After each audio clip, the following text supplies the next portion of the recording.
Hello everyone. आज का मेरा वीडियो मियोसिस पे है, जो कि रिडक्शनल सेल डिवीज़न भी कहलाता है। क्योंकि इसमें क्रोमोसोम का नंबर हाफ हो जाता है। जो ओरिजिनल अगर 46 था तो 23 हो जाएगा। मियोसिस दो भाग में बटा हुआ है, मियोसिस 1 और मियोसिस 2, यानी दो सेल डिवीज़न है इसमें, meiosis 1 meiosis 2। Meiosis 2 similar to mitosis होता है, मतलब माइटोसिस के जैसा होता है। प्रोफेज 2, मेटाफेज 2, एनाफेज 2, टीलोफेज 2 और फिर साइटोकाइनेसिस, ये सारे स्टेजेस मियोसिस 2 में पाए जाएंगे। इम्पॉर्टेंट ये है जानना कि मियोसिस 1 कैसा होता है, कैसे क्रोमोसोम नंबर रिड्यूस होता है, हाफ कैसे हो जाता है। एक चीज़ और यहाँ पे ध्यान देने वाली बात यह है कि मियोसिस 1 और मियोसिस 2 के बीच में एक छोटा सा इंटरफेज स्टेज हो सकता है कभी कभी, और कभी कभी नहीं भी हो सकता है। तो मियोसिस 1 प्रोफेज 1, मेटाफेज 1, एनाफेज 1 और टीलोफेज 1 में डिवाइडेड है। प्रोफेज 1 सब स्टेजेस में डिवाइडेड है, क्योंकि ये बहुत लंबा फेज होता है मियोसिस का। लेप्टोटीन, ज़ाइगोटीन, पेकिटीन, डिप्लोटीन और डाइकाइनेसिस।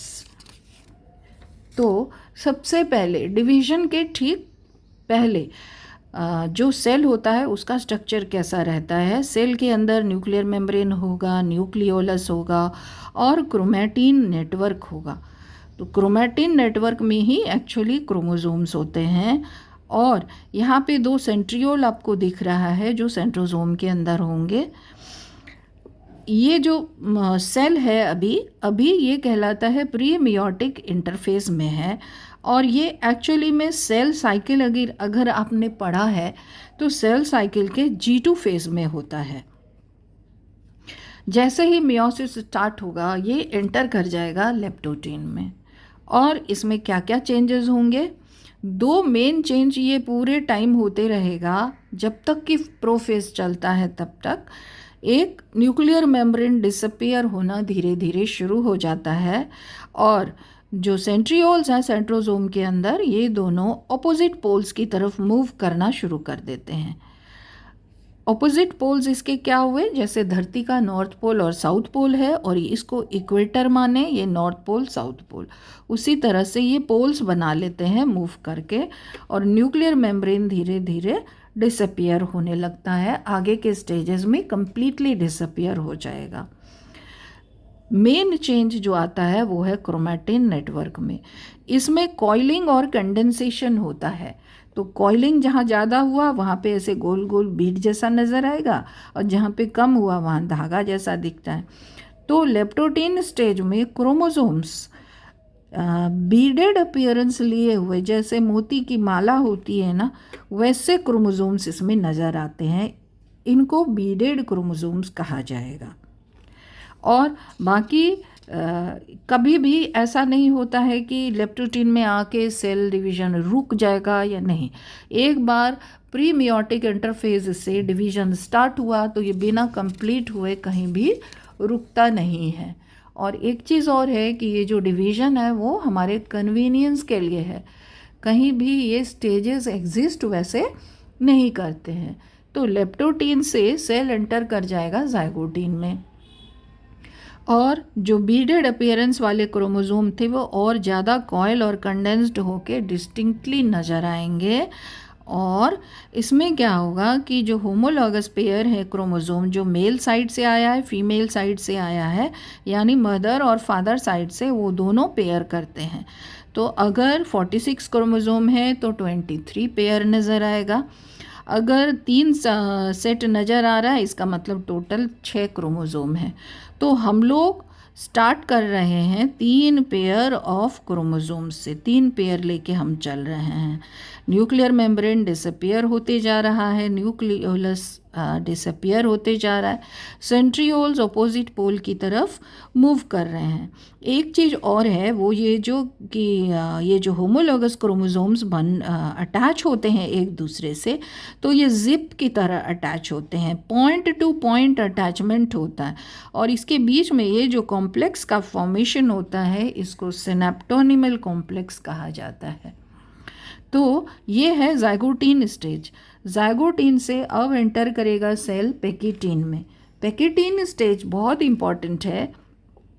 क्यों? क्योंकि इसमें जो होमोलॉगस पेयर थे एक्चुअली में ये अटैच्ड रहते हैं सेंट्रोमियर रीजन में, एक दूसरे के साथ सामने सामने रहते हैं।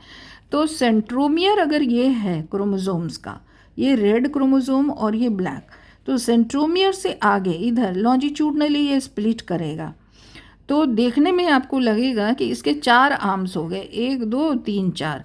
पहले 2 थे तो इसको बाइवेलेंट कहते थे, अब 4 आर्म हो गया तो इसको टेट्राड कहेंगे। टेट्रा मीन्स 4, इसीलिए टेट्राड। तो ये टेट्राड फॉर्मेशन पैकिटीन का एक इम्पॉर्टेंट चेंज है। पैकिटीन में टेट्राड बनता है। इसके अलावा एक और बहुत इम्पॉर्टेंट काम होता है, वो ये कि इसके जो आमने सामने वाले क्रोमोसोम्स हैं, सेम क्रोमोसोम के आर्म्स नहीं, पेयर वाले क्रोमोसोम के जो आर्म्स हैं वो क्रॉस बनाते हैं, क्रॉसिंग ओवर करते हैं। जैसे यहाँ पे हो रहा है, ये ब्लैक वाला क्रोमोसोम रेड के ऊपर क्रॉस करके रेड की तरफ जा रहा है और रेड वाला ब्लैक की तरफ आ रहा है। इसको क्रॉसिंग ओवर कहा जाता है और ये कहीं पे भी हो सकता है, एक से ज़्यादा पॉइंट्स पे एक पेयर में हो सकता है। तो क्रॉसिंग ओवर होने के बाद उस जगह पे, उस पॉइंट पे जहाँ क्रॉसिंग ओवर हुआ, वहाँ पे ब्रेकेज भी होता है और वहाँ पे जब ये टूटेगा तो रेड क्रोमोसोम का जो टूटा हुआ आर्म है वो ब्लैक के साथ अटैच हो जाएगा और ब्लैक का जो टूटा हुआ है वो रेड के साथ अटैच हो जाएगा। तो ये बहुत बड़ा चेंज है। इसके चलते क्या होता है कि क्रोमोसोम में नए जीन्स आ गए। इसका कुछ क्रोमोसोम का पार्ट इसमें आ गया और उसका कुछ क्रोमोसोम का पार्ट इसमें आ गया, यानी क्रोमोसोम्स में बदलाव हो गया। इसको रिकॉम्बिनेशन कहा जाता है। Exchange of chromosomal parts lead to recombination. अच्छा, ये जो क्रॉसओवर बनाया है इसको कैज़मेटा भी कहा जाता है। और बाकी तो काम जो इधर भी हो रहा था कि न्यूक्लियर मेम्ब्रेन डिसअपियर हो रहा है, सेंट्रियोल्स आगे बढ़ रहे हैं पोल बनाने के लिए, तो वो इसमें भी चलते रहेगा, ये काम होते रहेगा। नेक्स्ट स्टेज पैकिटीन के बाद है डिप्लोटीन। डिप्लोटीन में क्या होता है कि कैज़मेटा और रिकॉम्बिनेशन के बाद जिस पॉइंट पे क्रॉसिंग ओवर हुआ था वो पॉइंट ऑफ क्रॉसिंग ओवर कहलाता है और वो अपने टर्मिनल्स की तरफ स्लिप करने लगता है। मतलब इसको आप ये समझिए कि दो चीज़ को अगर हम रबड़ बैंड से बांध दें और फिर रबड़ बैंड को आगे की तरफ स्लिप करा के फ्री करना हो, तो इस पॉइंट को फ्री करने के लिए वो मूवमेंट होता है टुवर्ड्स टर्मिनल। और इस मूवमेंट के दौरान जो ये बीच में क्रोमोसोम वाला, दो क्रोमोसोम के बीच में जो स्पेस है ये ज़्यादा बढ़ जाता है और देखने में ये आँख जैसा लगता है। तो आई का फॉर्मेशन अगर क्रोमोसोम में है तो ये डिप्लोटीन स्टेज में होगा। इस स्टेज में टर्मिनलाइजेशन ऑफ कायज़मा होता है। क्यों? क्योंकि क्रोमोसोम्स एक दूसरे को अब होमोलोगस पेयर में रहना नहीं चाहते हैं, वे एक दूसरे से दूर भागने लगते हैं। रिपेलिंग होता है, chromosomes repel and start separating और ये टर्मिनल्स की तरफ मूव करेगा। तो टर्मिनलाइजेशन ऑफ कायज़मा ये एक इम्पॉर्टेंट फीचर है डिप्लोटीन का। इसके बाद जब सारे पॉइंट्स फ्री हो गए तब ये फिर से होमोलॉगस पेयर बाइवेलेंट के फॉर्म में नज़र आने लगेगा। लेकिन अंतर क्या है ज़ाइगोटीन और डाइकाइनेसिस में? वो ये अंतर है कि इसमें तो एक्सचेंज्ड क्रोमोसोमल पार्ट्स हैं। ब्लैक क्रोमोसोम के साथ रेड है और रेड के साथ ब्लैक का कुछ पार्ट आ गया है ड्यू टू क्रॉसिंग ओवर और रिकॉम्बिनेशन।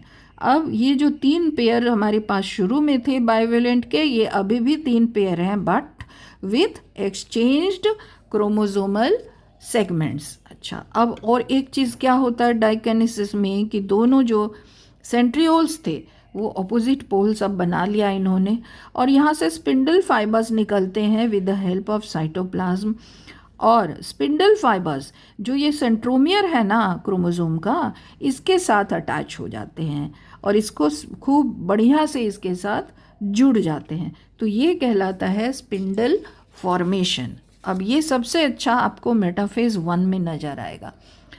मेटाफेज 1 में क्या होगा कि ये जो स्पिंडल फाइबर्स हैं ये सेंट्रोमियर से अटैच हो गए। इस पोल का स्पिंडल फाइबर ब्लैक वाले से, इस पोल का स्पिंडल फाइबर रेड क्रोमोसोम से। तो ये अलग अलग दोनों को अब करेगा। अब इस समय में मेटाफेज 1 में सारे क्रोमोसोम्स एक लाइन से अरेंज हो जाते हैं ठीक इक्वेटर वाली पोजीशन पे। ये पोल्स हैं, ये इक्वेटोरियल प्लेन पे ये क्रोमोसोम पेयर अरेंज हो जाते हैं। बाइवेलेंट्स अरेंज्ड ऑन इक्वेटोरियल प्लेन, ये मेटाफेज 1 है। अब क्या होगा कि मेटाफेज 1 के बाद अब ये स्पिंडल फाइबर्स कॉन्ट्रैक्ट होने लगते हैं। ये स्पिंडल फाइबर जब कॉन्ट्रैक्ट होंगे तो इस क्रोमोसोम को ये अपनी तरफ खींचेगा, इस क्रोमोसोम को ये फाइबर अपनी तरफ खींचेगा। इस तरह से ये एनाफेज 1 में होता है। मेटाफेज 1 के बाद anaphase 1, chromosomes move towards poles, अपने अपने पोल की तरफ ये खींचने लगते हैं। क्यों? क्योंकि सेंट्रोमियर और ये स्पिंडल का फाइबर ये दोनों एक दूसरे से अटैच हैं। ये कॉन्ट्रैक्ट होगा तो इसको खींचेगा अपनी तरफ। इस समय में ULV शेप के क्रोमोसोम्स नज़र आते हैं और एक दूसरे से दूर जाते हुए नज़र आते हैं।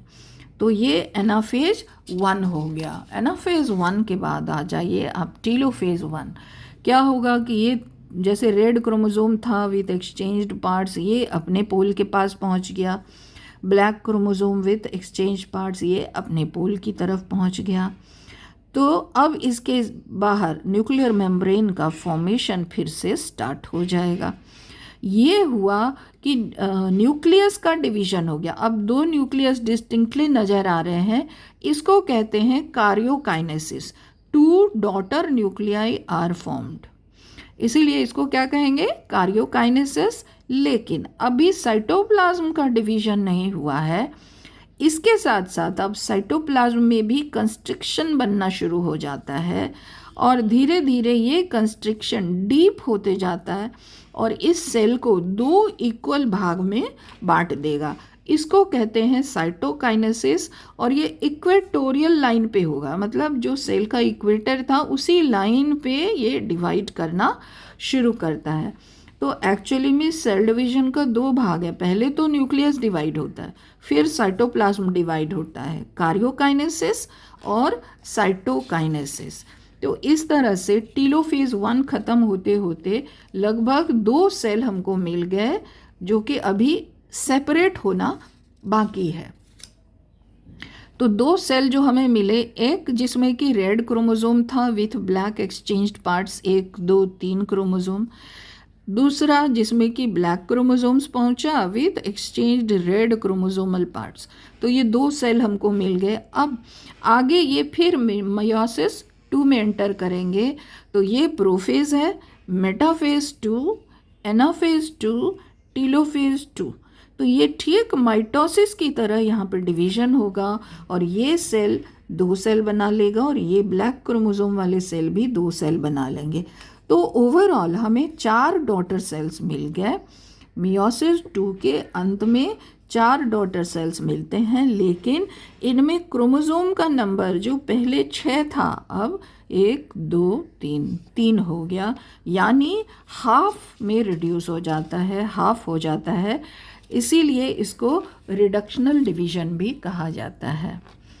तो अब कंक्लूड करने के लिए 4 डॉटर सेल्स मियोसिस के अंत में बनता है। Each cell has only half number of chromosomes from parent cell, that is only 1 haploid set is present. Due to crossing over and recombination, जो क्रोमोसोम्स हैं इन सेल्स के अंदर वो अपने ओरिजिनल क्रोमोसोम जैसे नहीं होंगे। That is why we are not exactly like our parents. Cells produced by meiosis form sperm and ovum. ये सिर्फ रिप्रोडक्टिव सेल्स में होता है और कहीं नहीं होता है। So that's all for meiosis. उम्मीद है कि आपको मियोसिस अच्छे से समझ आ गई होगी। Thank you everyone.